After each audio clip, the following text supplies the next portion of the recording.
Daí, pessoas, eu sou o João Inácio Pires Lucas, né? Então estamos aqui com uns comentários sobre a justiça restaurativa, né? Tema da nossa discussão no âmbito da sociologia e antropologia jurídica. E nessa ocasião, então, vamos trazer alguns elementos assim mais conceituais, históricos, e vamos trabalhar com uma pesquisa aqui que eu coordenei, né? Ela foi encerrada agora em abril de 2023, que trata de um aspecto da justiça restaurativa, né? Que é a parte mais das práticas restaurativas pré-judiciais ou extrajudiciais, né? Que antecipam, né, muitas vezes, casos que são judicializados. Né? E como vamos ver um pouco nessas referências, né, e no material da discussão, a justiça restaurativa ela cresceu e se desenvolveu a ponto de que ela pode até existir antes do judiciário, antes da judicialização, bem como também de maneira posterior, quando, no caso de pessoas em situação de encarceramento, né, que ficam progredindo do regime fechado para o semi-aberto, elas também podem passar, e existem programas que no processo de ressocialização utilizam-se de métodos restaurativos como o dos círculos. Então, seja antes, seja depois, né, dos processos judiciais, nós temos a justiça restaurativa, né, que talvez até possa assumir outros nomes, mas que está diante dos mesmos princípios. Né? Então vamos aqui, temos algumas referências que estão sendo trazidas. Né? A primeira é justamente o trabalho que servirá de base, que é um pequeno trecho que foi apresentado na Jornada Internacional de Políticas Públicas, né, um importante congresso brasileiro sobre as políticas públicas e temáticas afins, mas ali também aparecem de fácil acesso, né, duas outras referências que são super já tradicionais e poderia dizer clássicas, né, no caso que é do Howard Zer e da Kay Pranes, né, duas importantes referências para a justiça restaurativa no Brasil e mundo. Pessoal, então assim, ó, nós vamos tratar de uma maneira muito assim, informal, né? Vamos destacar alguns aspectos, mas o tema da justiça restaurativa é super amplo, né? Envolve diferentes tipos de abordagens, algumas mais jurídicas, outras psicológicas, sociológicas. A justiça restaurativa também, muitas vezes, ela é combinada com temáticas como essa, né? do, da população carcerária, da própria lei de execuções penais, é relacionado ao direito penal, né, e as questões de criminalidade, nos estudos de criminologia. Também temos um aspecto da educação, porque as práticas restaurativas elas se entrelaçam com as atividades pedagógicas, com os processos de ensino, aprendizagem, e também a justiça restaurativa, né, ela tem elementos até das próprias políticas públicas, né, na medida em que ela se transforma uma política pública, especialmente no sentido da prevenção, mas também do ponto de vista até do acesso à justiça e do devido processo legal, né, ferramentas, valores da justiça restaurativa também podem ser incorporados as políticas públicas, bem como a execução de processos e procedimentos específicos do sistema político, particularmente assim, do sistema judicial. Né? Então, a justiça restaurativa ela tem uma amplitude assim muito grande, quase que nas mesmas dimensões da cidadania, do acesso à justiça, né? E ela combina talvez com uma relação bem estreita com a construção de uma cultura de paz. E toda a cultura sempre tem um aspecto muito grande. E a cultura de paz, então, como uma versão da cultura, cultura política, cultura social, é algo super assim, amplo, tem a ver com vários processos, é algo que está dentro de casa, nas instituições, na rua, nos estádios de futebol, nos presídios. Né? A ideia da cultura de paz ela é transversal a todas essas instituições. E nesse sentido, né, pessoal, nós temos então um pequeno drops, uma pequena pílula da justiça restaurativa, né, se nós formos ver. Do ponto de vista mundial, ela é uma discussão não tão nova, mas também não tão antiga. Claro que se nós formos identificar ao longo da história práticas de resolução de conflitos, de fortalecimento de vínculo, práticas de diálogo, práticas assim, com técnicas consensuais e até autocompositivas, nós encontraremos referências muito antigas. Né? Se nós formos ver aquilo que chamamos hoje em dia das populações, né, dos povos originais das diferentes regiões do mundo, vamos ver experiências que hoje podemos chamar de justiça restaurativa na Nova Zelândia, no Canadá.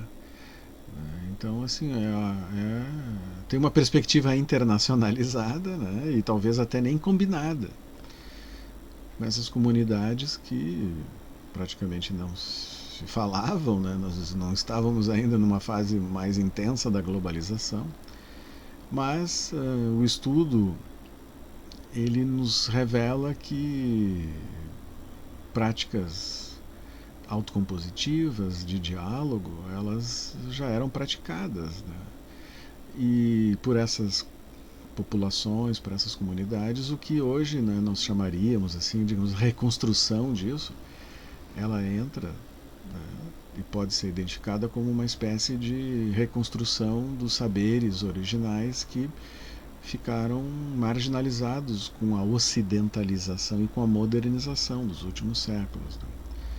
Então há toda uma chamadas epistemologias do sul, que não precisa do sul global, né, que não precisam ser necessariamente do hemisfério sul, né, mas elas são justamente práticas que foram abafadas, descontinuadas, né, perseguidas pela modernização, com a ciência, com a tecnologia, né, com o positivismo jurídico e com outros elementos, né, de urbanização, de industrialização, né, que soterraram, né, esconderam, marginalizaram muitos saberes que hoje em dia, felizmente, estão sendo reconstruídos, né, com esses novos paradigmas, essas novas epistemologias que estão identificando cada vez mais uma sabedoria, um conhecimento que pode ser muito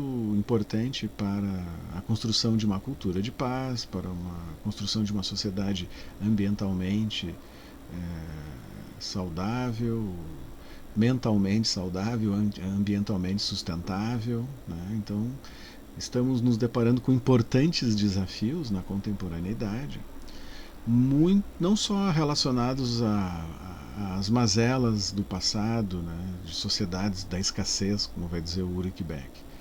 Nós temos mazelas e problemas que também acontecem, e riscos, né, que acontecem em vista do próprio desenvolvimento, do progresso, do crescimento, que podem ter sido pensados para minimizarem e erradicarem os riscos do passado, como a fome, a miséria, o analfabetismo, né, a precariedade, o atraso tecnológico, mas que com todo o desenvolvimento científico-tecnológico podem ter aparecido os novos riscos, né, que nos desafiam também enormemente. Aí já agora riscos tecnológicos, riscos invisíveis, né, no sentido da radioatividade, de uma poluição que está nos alimentos, na água, mas também nas próprias relações sociais. Né? Então, se nós tivemos um passado e um presente que ainda perdura em países periféricos, né, como a miséria, a fome, a desigualdade, o desemprego, nós temos problemas que estão relacionados às tecnologias, à globalização, que também são preocupantes, estressantes. Né? Então nós temos tido um crescimento muito grande de doenças mentais, muitas delas relacionadas ao mundo do trabalho, como burnout, né, absenteísmo, e temos estresse, e temos depressão. E isso é um sinal de que devemos estar com um semáforo, no mínimo, na luz amarela. Né? E também muitos desses fatores psicossociais, né, que levam à depressão, ao estresse, fatores sociais e psicossociais que levam à depressão, estresse, também são fatores muito patrocinadores da violência, do conflito, da dificuldade de diálogo. Temos uma sociedade muitas sociedades, muitas culturas da violência pelo mundo afora, como no Brasil. Então, se nós temos fatores sociais e psicossociais de risco, nós também temos fatores sociais e psicossociais de proteção, que minimizam os riscos e que buscam qualidade de vida, bem-estar subjetivo, buscam felicidade, né? Mas se nós formos ver, talvez a preocupação maior, assim, para que as pessoas até possam render mais e terem satisfação no mundo do trabalho, as pessoas também possam, mesmo com uma consciência crítica, né, terem uma visão assim, mais positiva da cidadania, né, da democracia, da república. Os fatores de proteção, então, eles são fatores muito importantes para que haja uma bola de neve positiva, né? E a justiça restaurativa, ela vem, então, né, para trazer novos fatores de proteção, especialmente para a construção de uma cultura de paz, né, de uma cultura mais baseada no diálogo, né, uma cultura mais horizontalizada, uma cultura mais autocompositiva, né, muito pertinente às próprias os próprios valores que são, né, comungados hoje na sociedade contemporânea, que é da autonomia. As pessoas querem ser cada vez mais gestoras da sua própria vida, as pessoas querem cada vez mais ter informações, né? As pessoas elas querem cada vez mais também, estão preocupadas com o meio ambiente e cada vez mais, né, desafiadas pela igualdade de gênero. Então nós temos valores hoje que são fundamentais, né, no relacionamento interpessoal, no relacionamento das pessoas com as instituições, com os seus governos, com os países. Né?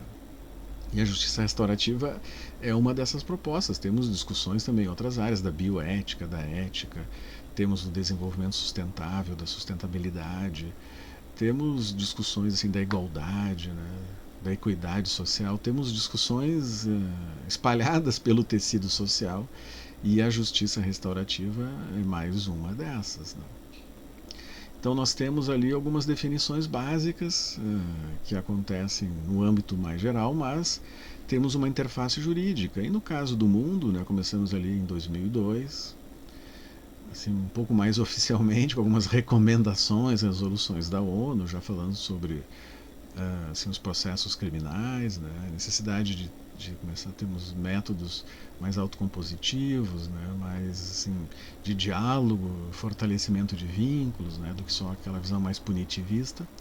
Também começamos no Brasil, né, uma caminhada afinada com essas preocupações internacionais, a ponto de que o Conselho Nacional de Justiça, já desde 2010, vem também editando algumas resoluções, começou a capitanear uma política pública interna ao judiciário, né, em relação à justiça restaurativa, com grupos de trabalho, com planos estratégicos, né, para que se fortaleça cada vez mais essas práticas restaurativas que entram num rol mais abrangente de métodos alternativos, métodos autocompositivos, consensuais, que vão estabelecer essas técnicas. Né.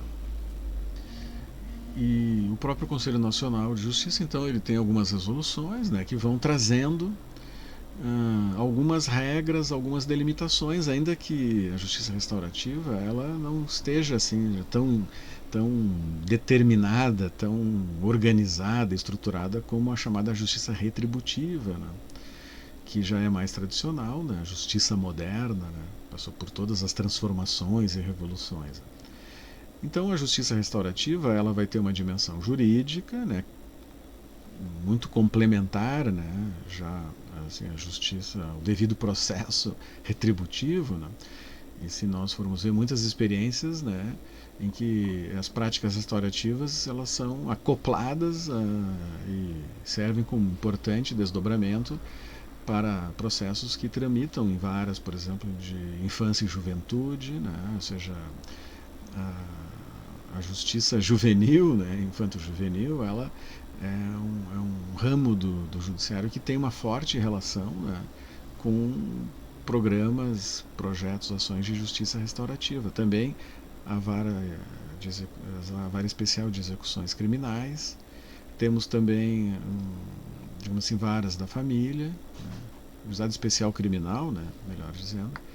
Então, assim, o especial criminal, a justiça da infância e da juventude, a vara da família, são alguns já identificados relacionamentos que desdobram-se muitos na justiça restaurativa, né, com a edição, então, de ferramentas, como, por exemplo, a dos círculos restaurativos ou círculos de paz, né, que vão ter toda uma metodologia, né, já pensada, que está sempre em busca de inovações, né, reformulações, mas também existe uma justiça restaurativa, né, de certa maneira, para além ou aquém, né, do judiciário. Talvez até o próprio nome não seja o mais adequado, mas nós vamos encontrar no Brasil é, programas que expandem a justiça restaurativa para práticas preventivas em programas, né, muitas vezes relacionados às escolas, né, as escolas públicas, privadas, que desenvolvem,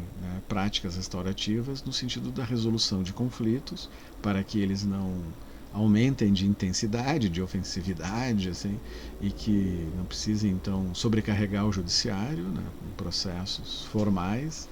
Mas também muitas das práticas restaurativas são utilizadas para o fortalecimento de vínculos, para tratar muitas vezes de problemas de vulnerabilidade. Por isso há uma forte relação também, né, dos programas de justiça restaurativa, ou esses programas pacificadores, né, esses programas que tentam prevenir, digamos assim, a violência, eles são muito interligados com a rede socioassistencial. É comum a presença de técnicos, né, da rede socioassistencial nos círculos que são feitos com as partes envolvidas em conflitos, né, assim como também, muitas vezes, quando existem problemas de vulnerabilidade social, de indisciplina, assim, que envolvem, às vezes, uma criança, um adolescente, a sua família, também temos a participação de técnicos, mas também temos a justiça restaurativa, né, com seus valores, né, seus valores muito relacionados assim à horizontalidade, a um diálogo, digamos assim, horizontal e autocompositivo, também com noções valorativas muito relacionadas, né, a práticas assim, republicanas, democráticas. Né. A justiça restaurativa também, em termos dessas práticas, pode estar relacionada a casos até fora um pouco desse ambiente conflituoso, como, por exemplo, nos processos de tomada de decisão. Podem acontecer em quaisquer âmbitos profissionais, sociais, esportivos. Né. Temos já visto experiências de aplicação de círculos em diferentes públicos, né, como, por exemplo, assim, de atletas, de trabalhadores, de estudantes, e é uma prática que talvez com a sua maior popularidade possa estar presente no dia a dia da vida, das decisões familiares, né, das decisões em todos os âmbitos.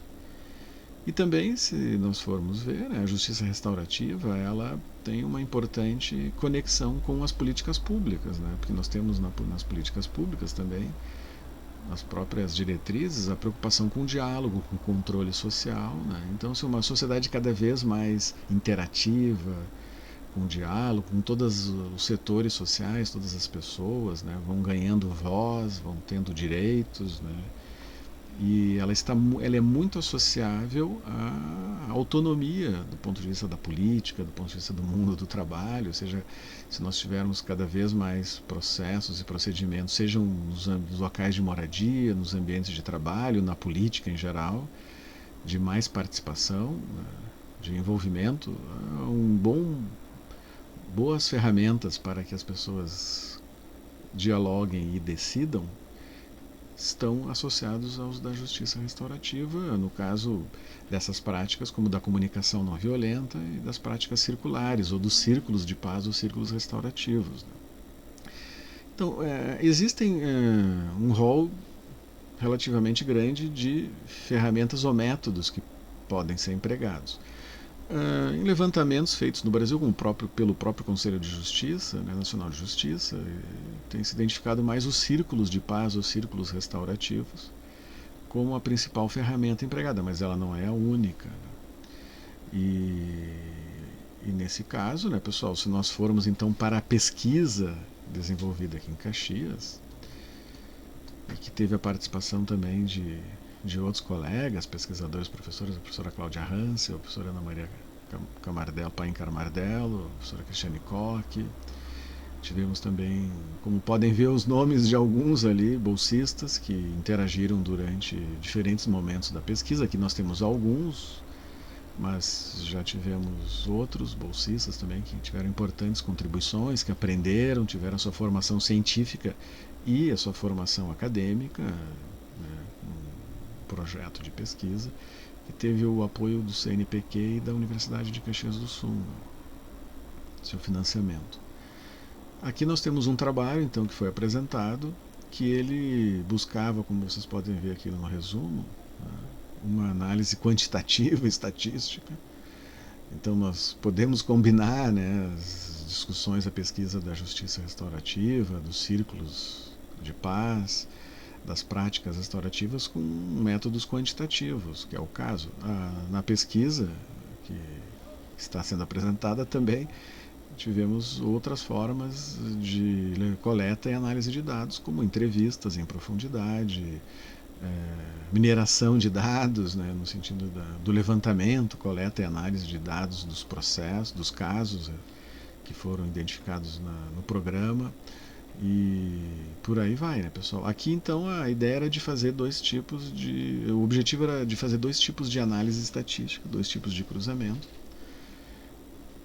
E sendo esses cruzamentos então realizados com testes de Q quadrado, que é uma medida, como nós vamos ver já em seguida, de combinação assim, de variáveis categóricas ou dicotômicas, né, e que produz então uma estatística que nos permite ver se há realmente algum tipo de relação e a força dessa relação e desdobramentos, até do ponto de vista de entendermos como é que funciona, assim, práticas restaurativas. Né?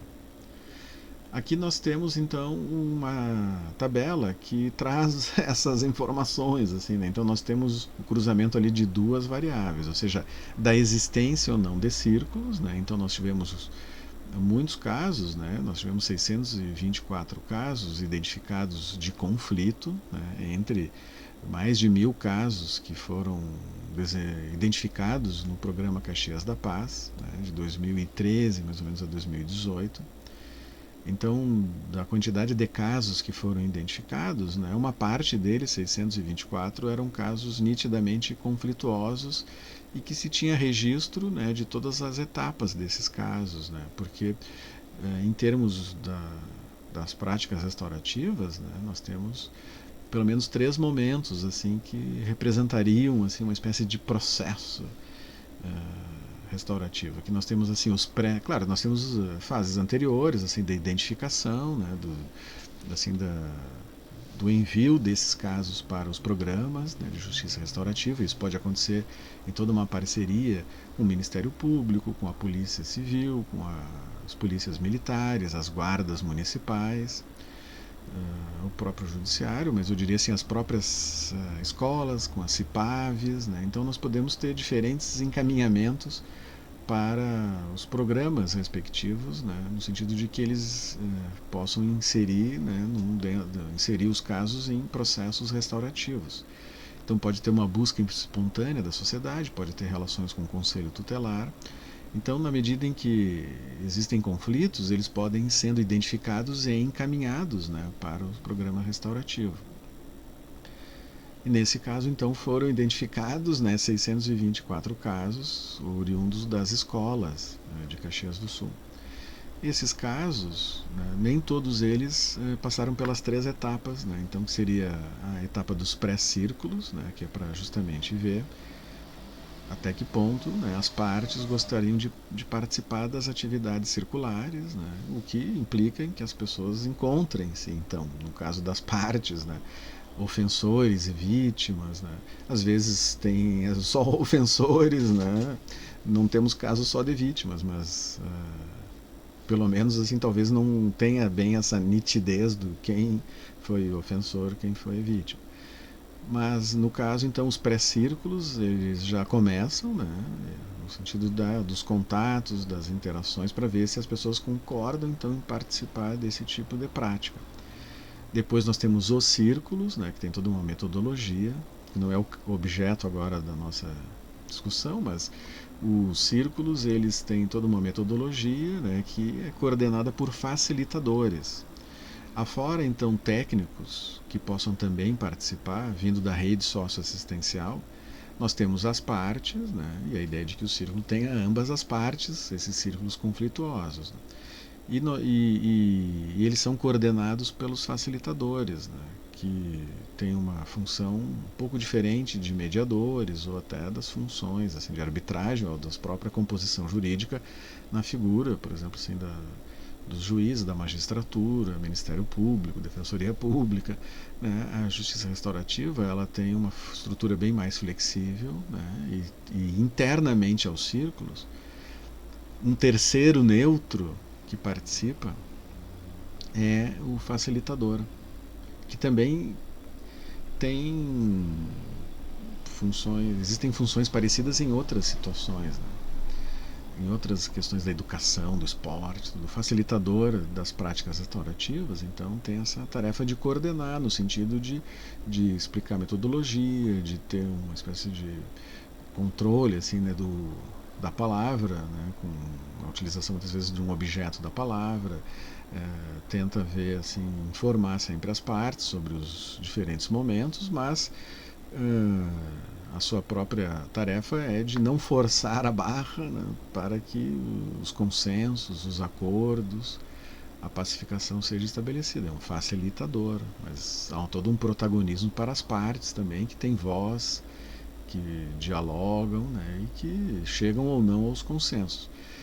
E nós temos depois os pós-círculos, que é até um acompanhamento para ver se os próprios acordos, consensos, né, se eles estão sendo efetivados. Né? Então existiríamos assim, o círculo, o pré-círculo, o círculo e o pós-círculo. E os círculos tendo uma certa metodologia que não é qualquer tipo de reunião assim acerto. Né? Então existe toda uma preocupação, né, para que efetivamente essas ferramentas sejam bem aplicadas, né, com uma espécie de selo de qualidade, o ISO, porque não é qualquer tipo de prática que se enquadra adequadamente nos valores, nas diretrizes, nas exigências de um círculo restaurativo. E talvez ali no momento a pessoa que tem essa importante tarefa, né, de sempre deixar nos moldes do círculo, é a figura do facilitador. Né? Claro que também a ideia dos pré-círculos, né, e nada impede que as próprias partes envolvidas também, né, nada impede que elas também possam ir atrás de saber como que funciona essa prática, né, para também serem responsáveis pela sua boa condução. Né. E também temos técnicos que muitas vezes participam, né, dependendo do grau de conflituosidade, né, e também dependendo da situação que possa estar envolvendo técnicos da rede, por exemplo, do CAPS, do CREAS, do Conselho Tutelar e da Unidade Básica de Saúde. Aí cada caso vai ter uma certa customização, como se diz. Aqui nós estamos vendo então, porque nem todos os casos eles chegam e passam por todas as etapas e até muitas vezes desenvolvem círculos. Aqui nós estamos vendo como aqueles casos que não passam por círculos, como eles têm dificuldades de chegar em um termo de acordo, como eles tendem a ser abandonados, né, pessoal? Então a gente pode ver, né, assim, que tem um final resolutivo, né, que é a outra variável. Se nós temos então, se tivemos um final feliz ou não, né, se tivemos um final com uma resolução positiva de um acordo, ou até nas próprias fases de pré-círculo e círculo, talvez sem chegar até um acordo, mas as partes, né, já terminam, digamos assim, adequadamente, pacificadamente, né, consensualmente, aquele tipo de conflito, né? Então, se nós identificarmos assim um grau mais positivo desses desfechos, né, com um que ele foi abandonado, porque, digamos assim, houve algum problema de uma das partes, né, de não querer mais praticar, ou eventualmente ambas as partes também podem abandonar, né? Eventualmente podem até também acontecer outras interrupções, assim, porque talvez alguns casos sejam próprios para outras formas de resolução. Casos de maior potencial ofensivo, por exemplo. E, e no caso, então, né, nós podemos ter interrupção pela falta de pessoas que conduzam os círculos, né, e outros elementos assim técnicos ou até de recursos humanos, mas aqui nós estamos estabelecendo apenas aqueles casos que tiveram assim, um abandono das duas ou pelo menos de uma das partes, redundando assim, numa espécie de fracasso daquela resolução pacificada e consensual. Então, se nós formos ver, digamos assim, a razão de que o conflito aquele redunde num termo de acordo mais pacificador, consensual, ele aumenta 140 vezes se as pessoas não passarem pelo círculo. Então, se os próprios casos já que foram encaminhados para o círculo, eles já tiveram essa estatística, imaginem aqueles casos que nem vão para os círculos e que são muitas vezes resolvidos na sequência da violência, vão para o judiciário, vias de fato e outras formas de resolução talvez menos legais, né? Então, dos próprios casos que eles já foram encaminhados, assim, porque foi feita uma percepção diagnóstica de que eles seriam casos pertinentes às práticas restaurativas, se não foram todos que redundaram em termos de acordo, por terem passado pelo círculo, né, nós podemos estimar que ainda pode ser pior naqueles casos que nem são encaminhados para os círculos. E aqui a estatística, ao fim e ao cabo, né, pessoal, aponta ali com um estatistiquez ali, que com um tamanho de efeito bem grande ali, né, pelo FI, né, que é aquela estatística que vê o tamanho de efeito, né, então nós podemos ver que realmente há muita significância e tamanho de efeito para a existência dos círculos e ter um final feliz. E aqui também temos do segundo cruzamento, que é em relação a um grau de avaliação do potencial ofensivo dos casos, né?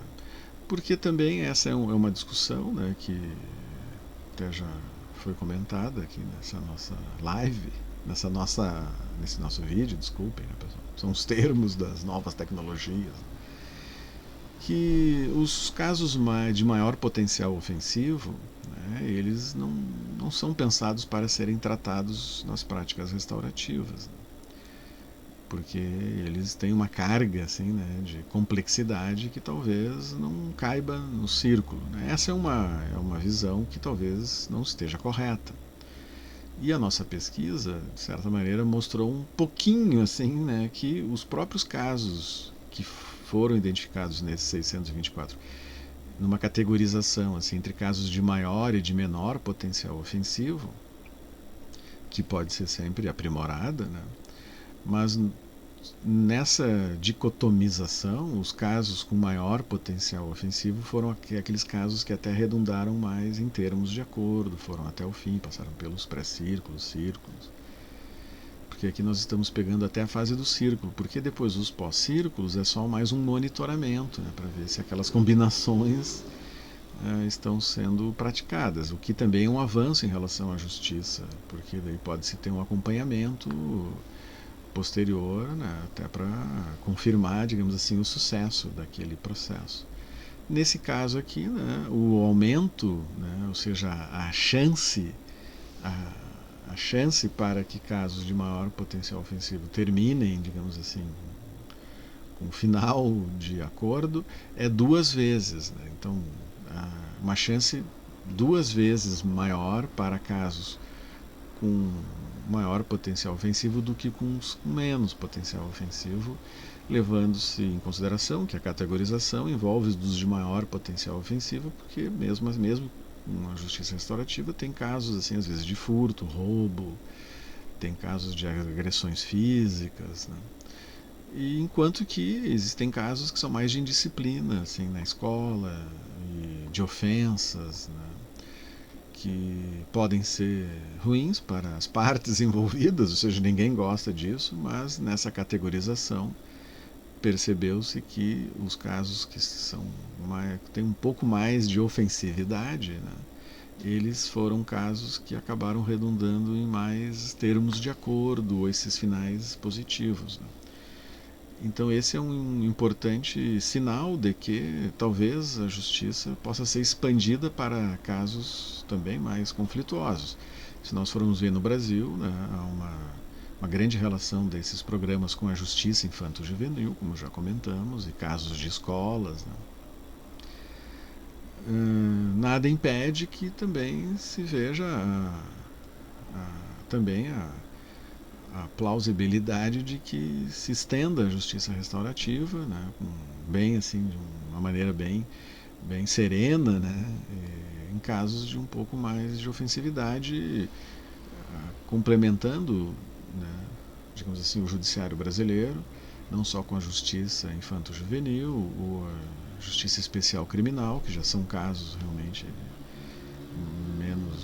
menos hediondos, não são casos hediondos e não são casos com maior ofensividade, também se pode pensar, né, com toda a serenidade para que esses ramos do judiciário, da justiça, também possam ser atendidos por programas da chamada justiça restaurativa. Então nós ficamos por aqui. O objetivo desse vídeo era trazer alguns elementos gerais da justiça restaurativa e pegarmos um caso concreto de um programa e algumas estatísticas que possam então nos trazer o que representa e o que é a justiça restaurativa. Isso aí, pessoal.